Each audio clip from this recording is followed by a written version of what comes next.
J'invite simplement nos compatriotes à continuer le combat. Rappelez-vous, en 2018, au soir de notre victoire, j'avais dit que le combat continue, mais il a changé de forme. Et le combat aujourd'hui, il continue. J'invite la population à manière à le mener. Ce combat, c'est notre indépendance économique. Et je peux dire aujourd'hui que nous sommes sur la bonne voie. Nous devons continuer. Cette indépendance économique, je la décline en 3 lettres.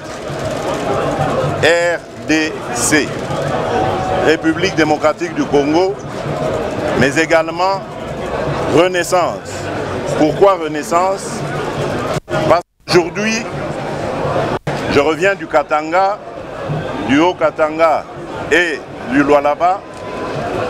Je peux vous dire que je suis fier de ce que nous y avions réalisé. Je vais vous donner quelques exemples. La société STL, la société de traitement du terril de Lubumbashi, qui est un actif de la République. Aujourd'hui, cette société a développé toute la chaîne de valeur pour la production du germanium. Et donc, on peut dire avec fierté que les lendemains sont meilleurs, car nous avons des partenaires aujourd'hui très sérieux, américains et japonais, qui vont même nous transférer de la technologie et qui vont permettre justement à ce que le germanium soit produit au Congo et peut-être même transformé jusqu'au produit fini. La société SNCC, qui était jadis le fleuron, un des fleurons de notre économie, et qui avait été mise par terre. Cette société est aujourd'hui ressuscitée grâce à la bravoure, au brio d'un de nos fils de l'UDPS, Fabien Moutombe, son directeur général, qui a remis sur les rails plusieurs voitures. Aujourd'hui, les Congolaises et les Congolais peuvent voyager sur les lignes SNCC comme les voyageurs qui font les mêmes déplacements en Europe. J'ai vu ces trains, ils sont formidables.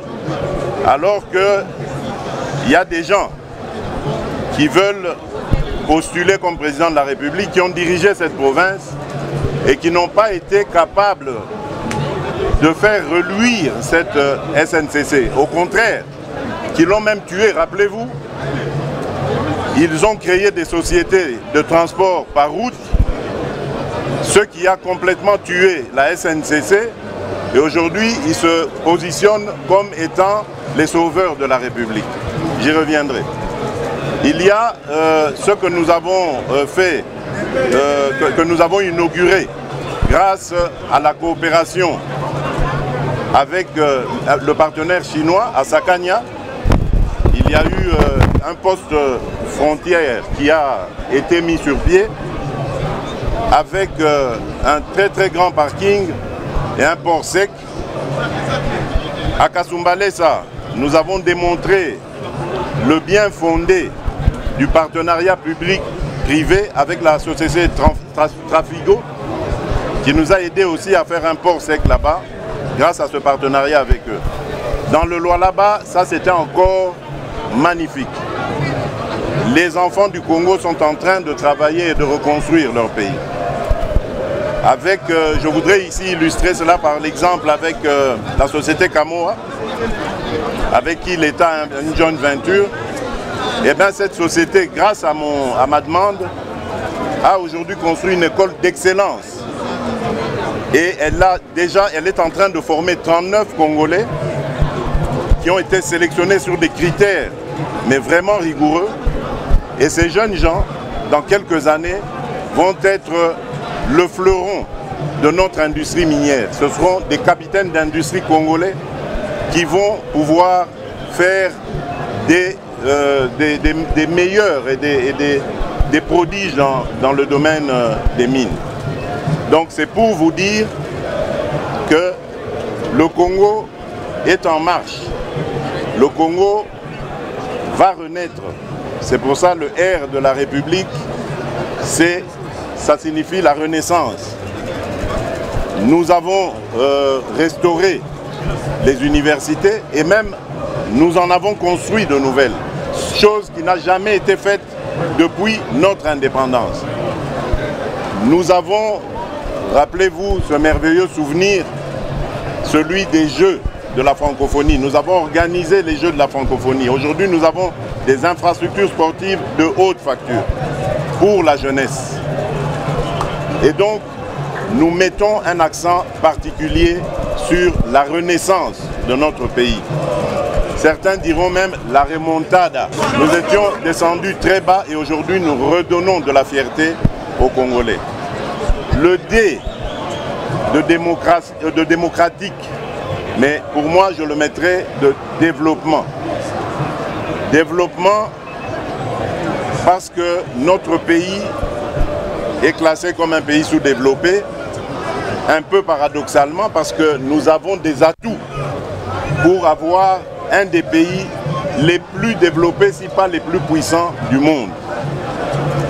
Mais, comme vous le savez, le développement passe par une condition sine qua non, c'est la paix. Et pour avoir la paix, il faut s'en donner les moyens. Surtout pour un pays comme le nôtre, riche en potentialités diverses, qu'elles soient minières, qu'elles soient agricoles ou autres, même humaines. Donc nous avons beaucoup d'envieux. Et pour nous protéger contre ces envieux, il fallait monter en puissance nos forces de défense et de sécurité. C'est ce qui est en train d'être fait aujourd'hui. Nous sommes fiers de dire haut et fort que la République aujourd'hui est défendue. Nous avons encore en formation à peu près 40 000 jeunes qui avaient répondu à mon appel, souvenez-vous, à défendre la patrie, qui sont presque en fin de formation. Et ceux-là reviendront aussi pour renforcer les capacités de notre armée. Mais évidemment, le développement se fait par les individus. Et moi, j'ai placé mon espoir, mon action sur l'homme congolais, comme vous le savez. L'homme avec grand H, c'est-à-dire les hommes et les femmes du Congo, avec un accent particulier d'ailleurs sur les femmes et les jeunes. Voilà pourquoi nous avons rendu l'accès à l'éducation gratuite au niveau fondamental pour tout le monde. Si les Congolais me renouvellent leur confiance, nous monterons au niveau secondaire. Parce que nous voulons d'une jeunesse qui est préparée aux enjeux de demain, les enjeux auxquels devra faire face notre pays. Nous avons promu les droits de la femme. Nous l'accompagnons dans tous les combats, au point où mes pères africains ont fini par me donner ce titre symbolique de champion de la masculinité positive. Le développement, c'est aussi la santé. Et là aussi, nous avons une politique de couverture santé universelle qui consiste à faire à ce que tous les Congolais, de quelque condition sociale qu'ils soient, aient accès aux soins de santé et les meilleurs qu'il puisse y avoir dans notre pays. Et aujourd'hui, nous avons commencé par la catégorie la plus vulnérable, c'est la catégorie mère-enfant, en rendant les accouchements gratuits. Mais pas seulement les accouchements, même les consultations prénatales et postnatales. Parce qu'au cours de ces consultations, on fait aussi du planning familial pour doser les naissances et accompagner les mères. C'est donc devenu une réalité qui va s'étendre à tous les autres secteurs de la médecine. Le développement, c'est aussi le travail. Les 145 territoires que compte notre pays ont aujourd'hui une raison d'espérer. Parce qu'il y a une politique qui a commencé, celle de les doter d'infrastructures. Et j'ai pu, à Kassenga, je peux vous dire, j'ai vu dans quelles conditions nos enfants ont étudié et qu'est-ce que cette politique que j'ai impulsée leur apporte comme espoir et comme bien-être. Mais ça ne va pas s'arrêter là. Nous allons développer d'autres secteurs. L'accès notamment à l'eau et à l'électricité, les routes de desserte agricole, les logements. Nous allons donc faire beaucoup d'efforts pour que nos territoires ne puissent pas voir partir les meilleurs de leurs enfants, puissent les garder et continuer de se développer. Comme on les voit dans d'autres pays développés, les gens n'ont pas besoin d'aller dans la capitale ou d'aller dans un chef-lieu pour bien vivre dans les villages ou dans les milieux ruraux où ils sont. Donc c'est ça que nous entendons par développement de notre pays. Et enfin, le C de la RDC, c'est la crédibilité. La République démocratique du Congo a recouvré sa crédibilité aujourd'hui. Les preuves sont là. Nous avons connu, comme le monde entier, la crise de la Covid.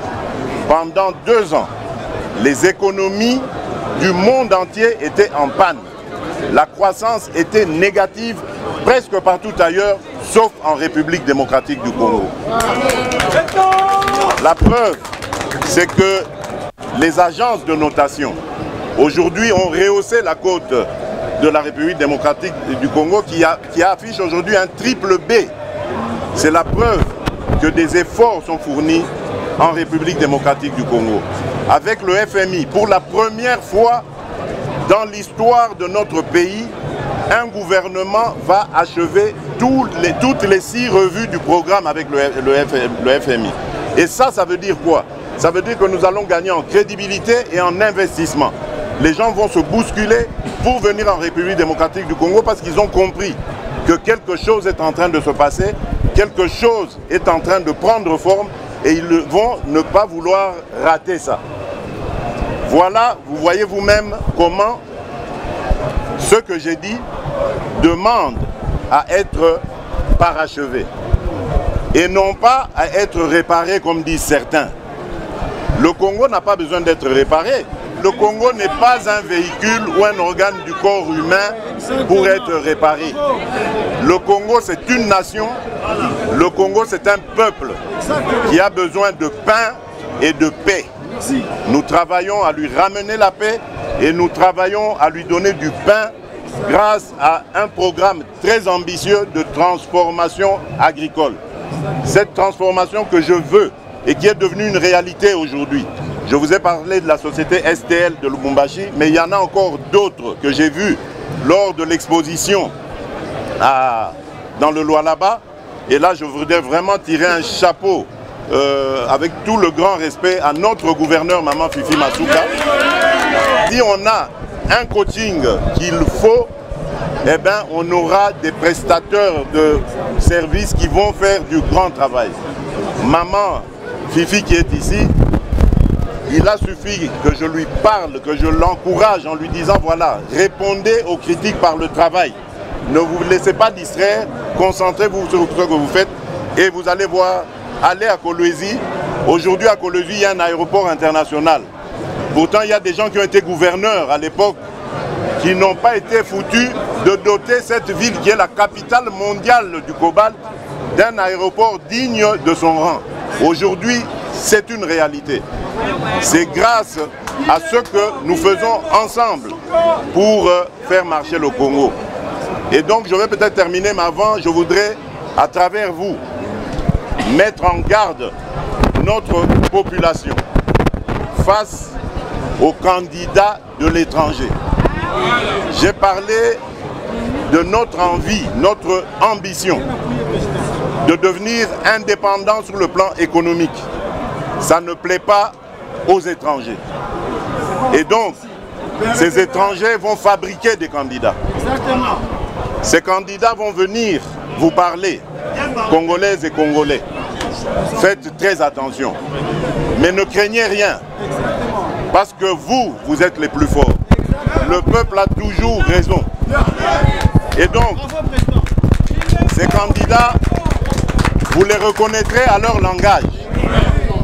Ils vont vous amener des concepts venus d'ailleurs. On a entendu déjà parler des notions du genre. Au Congo, nous n'avons pas de problème d'orientation sexuelle.